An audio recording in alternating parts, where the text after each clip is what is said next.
Merci à tous de nous avoir rejoints pour ce Zoom. Hop, j'admets quelqu'un. Aujourd'hui, le docteur Augustin Lerebourg va nous proposer un Zoom sur le GCAM, qui est un graphène nano, distribué par Graphene Nano et dont visé à l'exclusivité. Euh, docteur Augustin Lerebourg, je vous laisse commencer le Zoom. Merci beaucoup Arnaud. Bonjour à tous. C'est un plaisir que d'être avec vous aujourd'hui pour vous parler d'un matériau très innovant. C'est le GCAM. Et c'est Visilab qui vous présente le GCAM. Visilab, c'est tout ce qui est tout ce qui permet d'aider les prothésistes à réaliser leurs différents cas. Alors, si ma présentation, voilà. Donc, qu'est-ce que le GCAM? C'est une solution biopolymère renforcée par du graphène et on va voir tout de suite. Qu'est-ce que le graphène?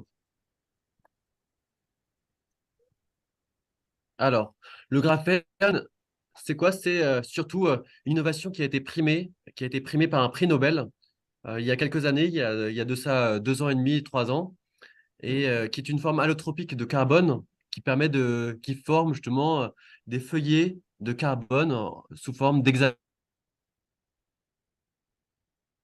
comme on peut le voir, et assez incroyable en termes de dureté, encore plus dur que le diamant. Les difficultés qu'ont eu les industriels jusqu'à présent, c'était justement d'industrialiser et de produire de graphène avec ses propriétés. Et on a réussi à trouver une entreprise qui a développé le graphène en Espagne. Et c'est pour ça on a fait un partenariat avec eux pour le GCAM. Donc, c'est un feuillet bidimensionnel avec des unités hexagonales, des liaisons covariantes par les forces de Van der Waals. Donc, les propriétés du graphène, c'est différentes propriétés qui sont assez intéressantes en termes de chimie, de mécanique, de physique, et qui permettent d'avoir des matériaux extrêmement résistants, superconducteurs en termes de température, et aussi de réagir chimiquement avec d'autres substances. On va voir ça. Le graphène va pouvoir s'enrober autour de certaines molécules et d'augmenter les propriétés, que ce soit en termes de résistance mécanique, de supraconduction et aussi de garder un matériau léger, transparent, bactériostatique, ce qui va être très intéressant pour nous euh, pour, euh, pour réaliser des couronnes. Donc voici le graphène. Vous voyez, on voit bien les feuillets hexagonales qui s'entourent autour des molécules et qui permettent justement de ne, d'améliorer les propriétés chimiques. Donc c'est ça en fait, cette interaction chimique qu'on a entre les molécules et on voit là tous les matériaux, toutes les molécules ne sont pas enrobées, mais ce qui permet de faire une interaction qui va augmenter les propriétés mécaniques, que ce soit en termes de résistance élastique, de module de Young, de résistance en flexion, de résistance en compression. Et c'est exactement ce qu'on veut euh, pour, euh, pour nos différentes reconstructions implantoportées.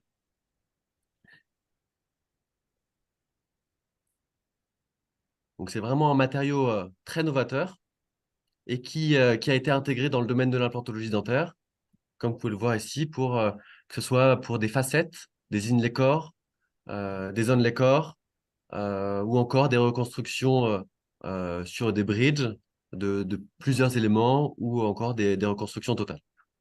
Donc voici les différents matériaux et on voit le graphène. On a souvent l'impression que le graphène, c'est noir, c'est une substance assez noire. Et pourtant, la société Graphene Nano a réussi à mettre au point différents disques avec avec des transparences très intéressantes pour le domaine. Donc Visilab vous présente Jekyll. Et voici ce qu'on peut faire. Donc c'est des reconstructions qui sont très belles, où on voit justement ces côtés translucides, que ce soit au niveau vertical et horizontal. Donc qui peut être tout à fait comparable en termes d'esthétique à de la zircone.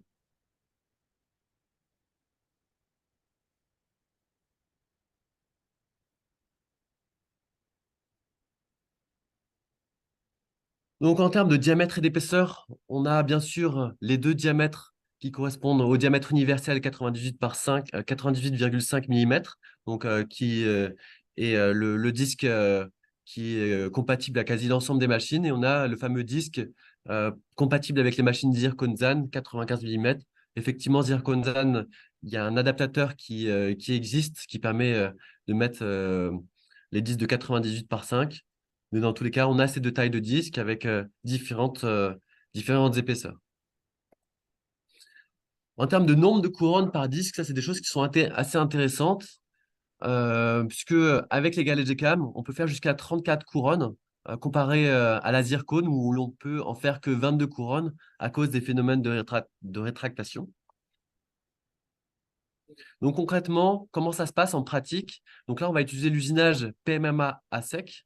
Donc là, on conçoit notre couronne avec les différents logiciels qui existent, donc Exocad, TreeShape ou Dental Wings.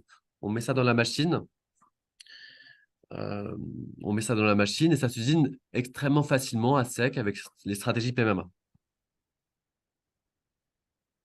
Donc en termes de temps d'usinage, on est sur un temps très court, 3,5 heures pour le bridge de 3 éléments que vous voyez à l'écran, comparé à un métallo-céramique qui prend 8 heures et une zircone qui prend 10 heures. Ça, c'est des essais qui ont été faits dans les laboratoires partenaires.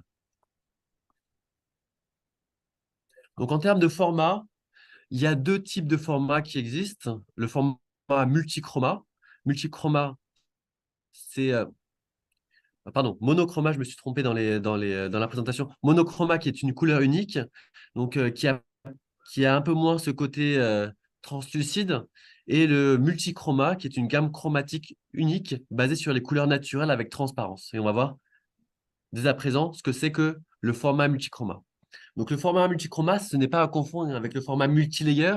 Le format multilayer, vous savez, c'est des différentes teintes couche par couche qui permet d'avoir une harmonie dans le sens, dans le sens, dans le sens vertical, mais pas forcément justement dans le sens horizontal. Et donc là, avec le multichroma, on peut avoir des transmissions de couleurs profondes, comme vous voyez à l'écran, pour des restaurations qui sont plus naturelles et qui imitent les effets optiques des dents naturelles. Donc là, le multichroma, on a une configuration naturelle, que ce soit en vertical et en horizontal, et ce, en faisant varier l'épaisseur et la profondeur, en créant un effet de lumière multichromatique. Comparé au multilayer, où on a uniquement la configuration naturelle sur le plan horizontal uniquement, et c'est difficile d'obtenir un bel arrangement vertical pour une restauration multiple. Donc avec le multichroma, on est plus naturel et plus esthétique. Donc là, on va voir un petit exemple. Donc là, on voit le côté cervical, c'est la zone la plus translucide et c'est pas forcément ce qu'on veut. Et on a par contre, quand on met sur le modèle, on n'a plus du tout ce côté translucide puisque là, ça va être les bords des incisives qui vont être les plus translucides. Et c'est exactement ce que l'on veut. Forcément, de fait, si on prend le format multichroma, quelle est la contre-indication, c'est si le patient a une décoloration des dents, forcément. Donc, en termes de colorimétrie, il faut savoir qu'on est basé sur le guide de teinte Vita classique. Donc, on a l'ensemble des teintes BL2, A1, A2, A3, A3,5, B2 et C2, en plus des couleurs translucides et roses. Donc, en termes de propriétés mécaniques, là, on a des propriétés mécaniques qui sont améliorées. On a un module élastique de 3200 mégapascales, une résistance en flexion supérieure à 140 mégapascales. Il faut savoir que pour chaque disque, des tests de flexion, pour chaque lot, des tests de flexion sont réalisés pour s'assurer que l'ensemble des propriétés mécaniques sont atteintes. Avec une dureté superficielle de 90 short, une absorption de l'eau de 4 mg par millimètre cube et des monomères résiduels inférieurs à 0,004%. Donc là, la résine dopée au graphène possède vraiment des propriétés mécaniques idéales pour les restaurations endodontiques. Et là, on est vraiment sur un autre paradigme par rapport à la zircone, où là, justement, on va avoir une absorption des chocs, une absorption des efforts qui vont être permises par le graphène, par le Gcam, tout en étant pour les prothèses définitives. Ah, bien sûr, il faut respecter les indications d'utilisation du graphène, ce qu'on va voir dans les slides qui suivent. Donc, premièrement, pour le patient, il va y avoir une sensation de légèreté. La zircone, pour ce bridge de 3 éléments, on est à 3,11 grammes, pardon. Pour le métallo-céramique, on est à 3,42 grammes. Et pour le GCAM, on est à 0,62 grammes. Donc, pour quelle application? Faut savoir, le GCAM, c'est une solution vraiment polyvalente. Elle permet de faire à la fois les couronnes individuelles, les bridges jusqu'à 3 pièces, les bridges de plus de 2 pontiques, onlay, inlay, facettes, prothèse complète et réhabilitation direct implant. Donc, en termes de process, au niveau du laboratoire, donc là, on va faire la conception numérique, le fraisage 4CAM, le dévissage du disque dans la machine, extraction des éléments et vérification des dents, préparation du moufle, les cutbacks,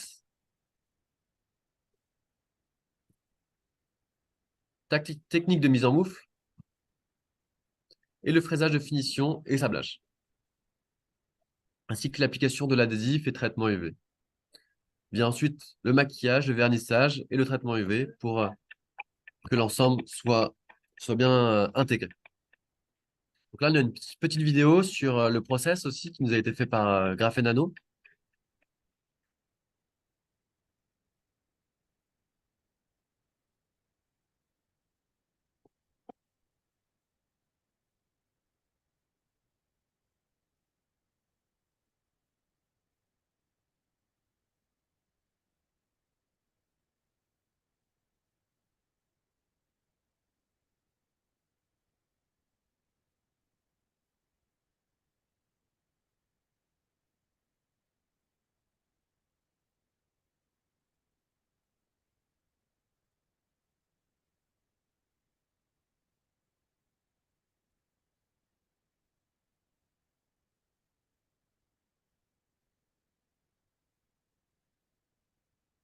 Donc là, l'usinage à sec a été fait avec le programme PMMA.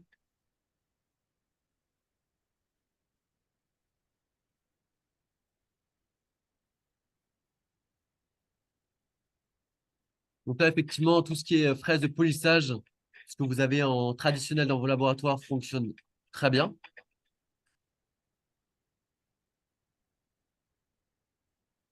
Bien le maquillage.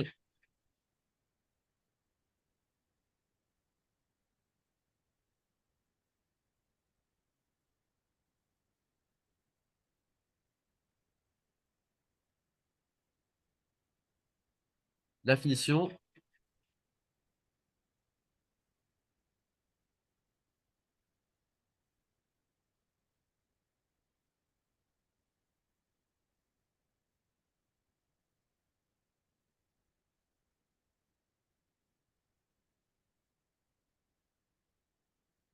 Là, le process est extrêmement simple, extrêmement rapide pour des résultats esthétiques qui sont très bons.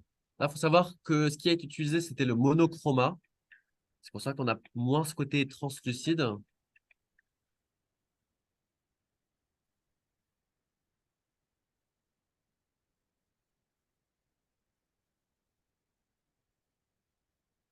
là, il est appliqué l'auto-adhésif photopolymérisable.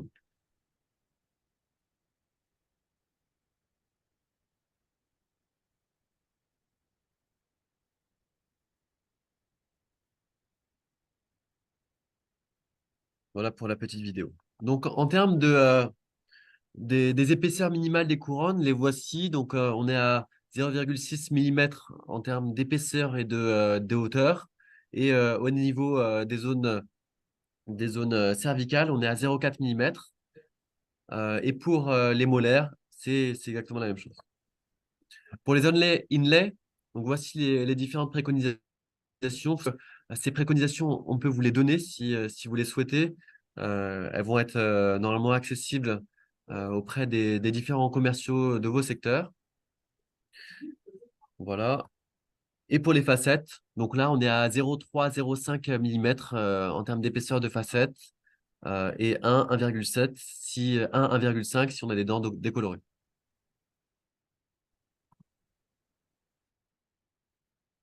Donc, on vérifie bien l'étanchéité cervicale et l'ajustement proximal. On sable l'intérieur de la restauration GCAM. Si le sablage n'a pas été effectué récemment, vous devez répéter l'opération avant le collage, puis enlever l'oxyde d'aluminium restant et surtout ne pas nettoyer avec un jet d'eau.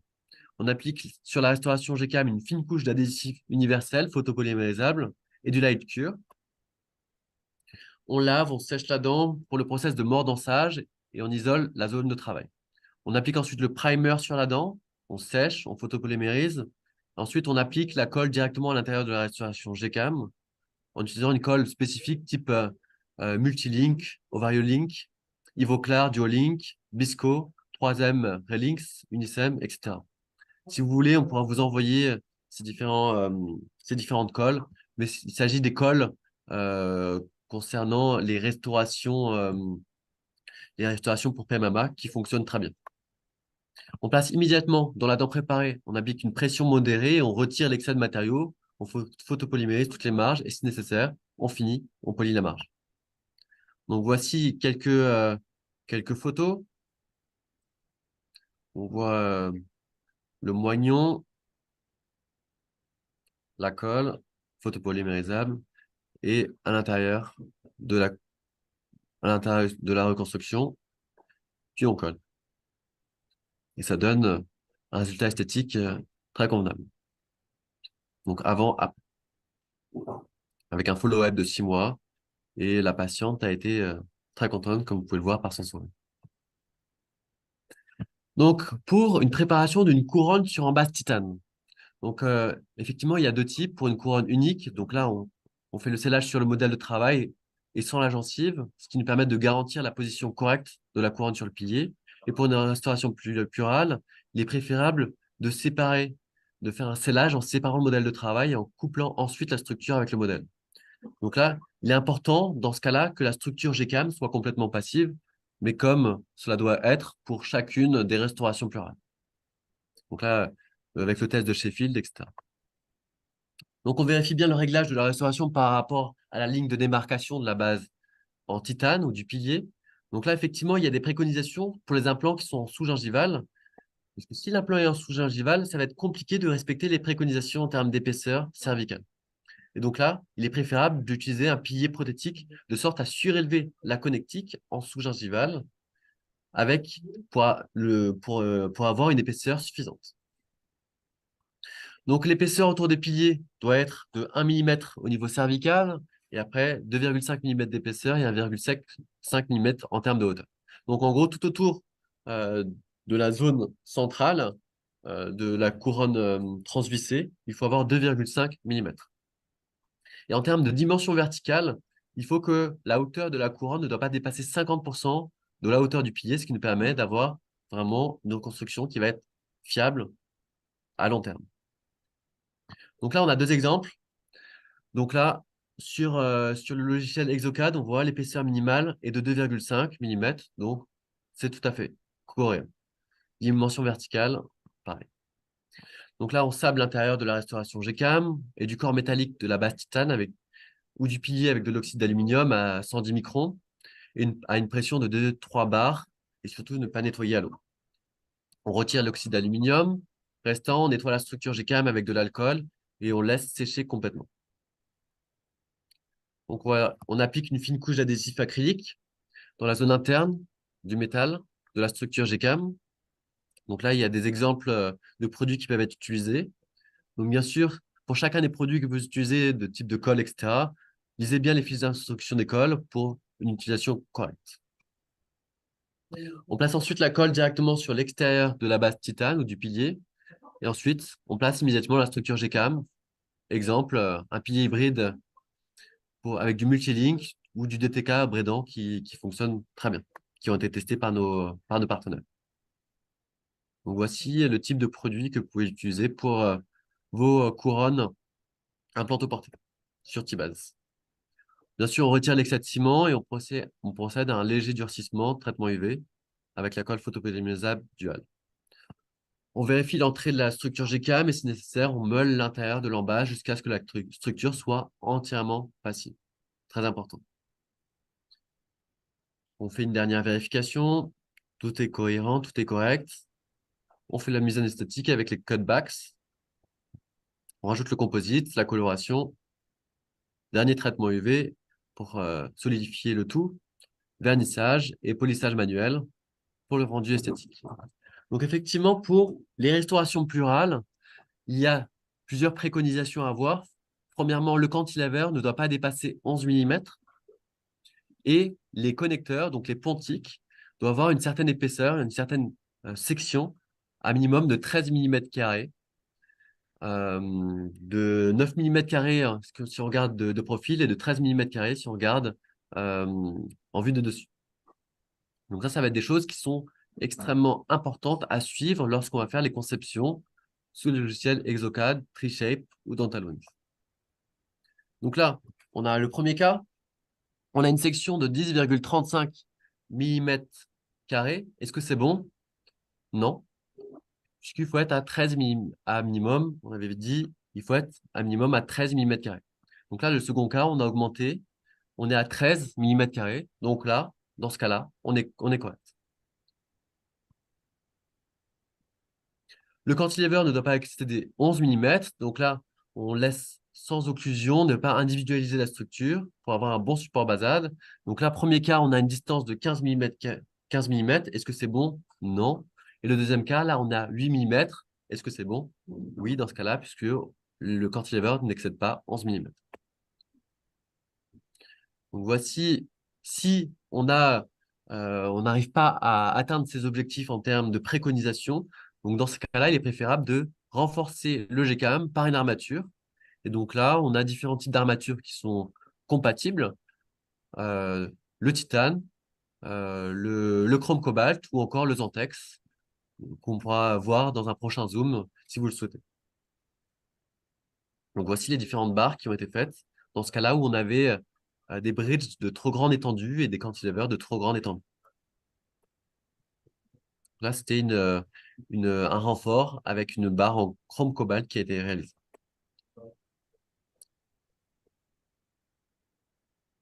Donc, voici là-bas. Et voici le GCAM par dessus. Vous voyez, on ne voit pas le métal par derrière, mais par contre, il faut mettre une certaine épaisseur pour ne pas avoir ce côté grisâtre qui ressort par transparence.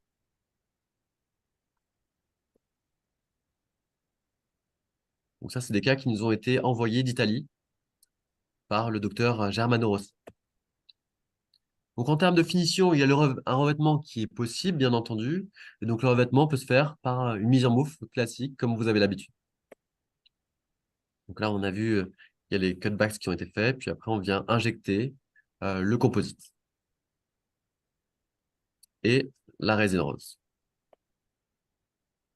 Donc, c'est la solution pour les prothèses définitives. C'est une prothèse qui va être dite biodynamique et on observe vraiment ça, cette tendance, que ce soit en France ou en Europe, d'avoir des prothèses qui sont plus flexibles, qui permettent d'absorber les forces masticatoires et qui sont plus légères, plus agréables aussi pour les patients, avec une dureté légèrement inférieure que les dents naturelles. Prothèse qui va être esthétique, résistante et durable, facilement réparable. Il faut savoir que GCAM, c'est le premier et l'unique produit pour prothèse définitive avec ajout de graphène, avec la certification CE et l'approbation FDA pour les dispositifs médicaux. Il faut savoir que ce produit est vendu partout dans le monde, notamment aux États-Unis, donc avec le FDA, en France, en Espagne et en Asie. Il y a aussi des produits qui sont disponibles pour l'impression 3D avec des propriétés équivalentes. Donc là, si vous avez des machines, n'hésitez pas à nous contacter. Là, on a une petite vidéo de Dental is graphène. devoted to the development of dental products with graphene, such as GCAM discs for milling using a CAD CAM system. Its business philosophy is based on taking care of the details. Là, vous voyez sur votre gauche, il y a la machine pour tester les propriétés mécaniques. Reception of raw material, the protocol indicates various levels of quality control. On va voir comment les produits sont fabriqués.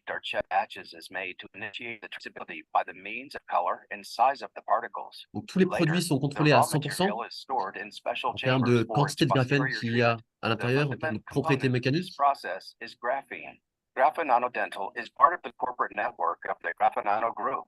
Graphanano deep understanding of the possibilities this nanomaterial offers and manages to obtain it in different formats and configurations to assure the specific characteristics of every application, like is the case with the graphene polymer of Graphanano Dental. Once the raw material has been doped with graphene, the appropriate mixture in the exact proportions is made to obtain the final material. After its polymerization, and curing. Et donc, A chaque whole va exam être takes testé, place, contrôlé necessary to pour qu'ils guarantee the atteignent quality of l'ensemble the des product propriétés in terms mécaniques of flexion, acceptables. compression, and superficial hardness. The same quality control are amended to the parts. At this stage, it is the lines and the polishing, so the process of transforming the disc into a dental prosthesis is 100% safe. The last quality control test involves Et checking l'ensemble des every single produits final contrôlés à product, which will 100% be en termes marketed d'épaisseur individually. pour que After many l'ensemble des years of disques puissent investigation at fonctionner Grafenano, we dans are l'ensemble des very machines. aware that success is only achieved with passion and excellence at the smallest detail.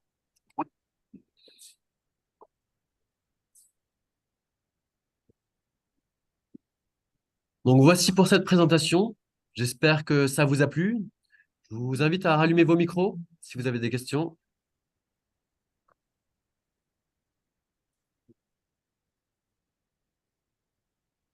Oui, il y a deux questions qui sont posées, mais je crois qu'il y en a une que tu as déjà abordée. On est bien d'accord qu'on est sur de la prothèse définitive, hein, c'est bien ce que tu as précisé, Augustin. On est bien sur la prothèse définitive. Néanmoins, il faut savoir qu'il y a des préconisations d'utilisation en termes de cantilever, d'épaisseur de section, et ce qui fait que c'est en prothèse définitive à condition de respecter l'ensemble de ces conditions. Si on n'est pas dans ces conditions, dès lors, il faudra rajouter une armature, Et soit en Zantex, soit en... j'ai une autre question sur la classe du produit. Donc là, la classe du produit, on est sur une classe 2A. Donc, l'ensemble des tests réglementaires ont été effectués. Et si vous avez besoin des documents l'attestant, n'hésitez pas à nous contacter, on vous les fournira. Parfait. Est-ce que vous avez d'autres questions qui n'ont pas forcément été posées dans le chat? Non, a priori, j'ai pas d'autres questions, Augustin. Je te remercie. Donc, bah, pour les personnes qui sont en laboratoire, vous pouvez contacter votre conseiller régional. Et pour les praticiens, n'hésitez pas aussi, les équipes commerciales font la jonction entre votre cabinet dentaire et votre laboratoire de prothèses pour présenter les solutions Visilab et surtout le GCAM. Au plaisir à tous de vous revoir prochainement pour notre prochain Zoom qui a lieu jeudi à 19 heures. Bonne continuation. Merci pour tout. Au revoir. Merci à tous. Bon après-midi.